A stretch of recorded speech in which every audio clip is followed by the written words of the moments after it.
దానిలో ట్రెండింగ్ 10లో తెలుగు ఉంది, కన్నడం ఉంది, మలయాళం ఉంది, ఓవరాల్ ఇంటర్నేషనల్ దాంట్లో అన్ని లాంగ్వేజెస్ కంటెంట్ ఉంటాయి కదా, అన్ని లాంగ్వేజ్లలో మన కంటెంట్ తెలుగుది టాప్ 1లో ఉంది ఇప్పుడు.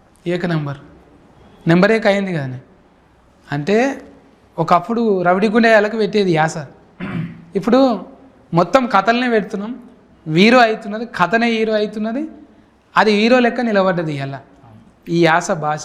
అంటే ఇప్పుడు యూనివర్సల్ అయిపోయిందన్న ప్రతిదీ. ఎందుకంటే ఒకప్పుడు భాష యాస అనేది డిఫరెన్స్ ఉండేది, ఇప్పుడు అంతా గ్లోబలైజేషన్ అయిపోయింది. ఒక్క చిన్న ఏంటిది ఇప్పుడు ఏఐ టెక్నాలజీ వచ్చింది కాబట్టి భాషకు పరిమితులు లేవు, నువ్వు ఎలాగైనా మాట్లాడు, అది ఎలాగైనా ట్రాన్స్లేట్ చేసుకుంటుంది. సో మనకు యాస అనేది ఎక్కడ ఇబ్బంది కాదు, మనం ఎలా అయినా మాట్లాడవచ్చు, ఎందరికైనా మనం కమ్యూనికేషన్ అవ్వచ్చు. కానీ కమ్మదనం ఉంటుంది. ఇప్పుడు అవును, అల్లుడు అర్జున్ మాట్లాడితే అది అట్లా ఇంకెవరు మాట్లాడరు అన్నట్టుగా చేసిండు.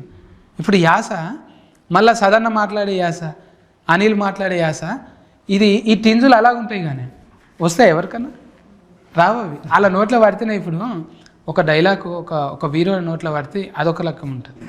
ఒక హీరో ఇప్పుడు ఇదే యాస నువ్వు వేరే వాళ్ళకి ఇచ్చి చేపిస్తే రాదది. అంటే ఇక్కడ పుట్టింది పెరిగింది ఆనే అదే కథ కాబట్టి అంత నచ్చింది, అందుకే ట్రేడింగ్ అయింది, అంత న్యాచురల్గా రాగలిగింది. అంటే మనది మనం చూపెట్టుకున్నాం, గిదే నా ముఖం గిది, నా ముక్కు గిది అంటే అరే మంచిగా నువ్వు బై అన్నప్పుడు ఇంకేందిగా ఆ ముఖం దాచుకోవాల్సిన అదే హీరో అయింది. అదే హీరో అయింది. ఇప్పుడు మనం ఇప్పుడు తమిళ్ ఫిలిమ్స్ ఎట్లయితే చూసి ఎంజాయ్ చేస్తున్నామో మన భాష మన యాస న్యాచురాలిటీ ఉంటే వాళ్ళే ఎంజాయ్ చేస్తారు, వాళ్ళు చూస్తారు,